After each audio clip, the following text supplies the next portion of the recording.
যে আম হচ্ছে গিয়ে আমাদের ভাইয়া আমাদেরকে গিফট করেছে, ফালতু ভাই। সে হচ্ছে এই এক কাছে আম আমাদের গিফট করেছে। তো এখন আমগুলো আনবক্সিং করবো। এটা নাইফটা দাও। তো ভাইয়াকে অনেক অনেক থ্যাংক ইউ, এত এত আম হচ্ছে আমাদেরকে গিফট করার জন্য। তো এখন আমি আনবক্সিং করবো, এখান থেকে করি।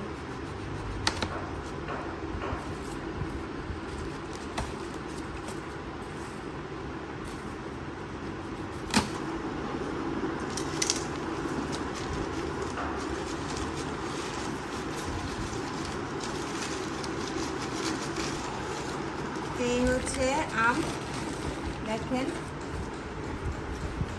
রূপালি আম, রূপালি না রূপালি, এই পাকা পাকা আম। আমের ঘ্রাণ, মিষ্টি ঘ্রাণ। আমগুলো অনেক পছন্দ, স্পেশালি আমার এই আমগুলোর মধ্যে ছোট ছোট এই যে কিউট কিউট মুড়ি খাই আম অনেক পছন্দ।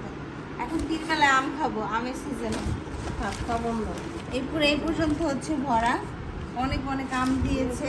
আমের পুডিং, আমের হচ্ছে গিয়ে দুধ দিয়ে আম দিয়ে মুড়ি দিয়ে কত আম, শুধু আম আর আম খাবো। থ্যাংক ইউ এত সুন্দর এত বড় একটা গিফট দেওয়ার জন্য। ভাইয়াকে, যে ভাইয়া দিচ্ছি ভাইয়াকে থ্যাংক ইউ জানাও। হ্যাঁ ভাইয়াকে থ্যাংক ইউ। এই ফটো কাটি না আর মুড়ি বার করো, মুড়ি দাম দিয়ে দেখে আসবো সকালে।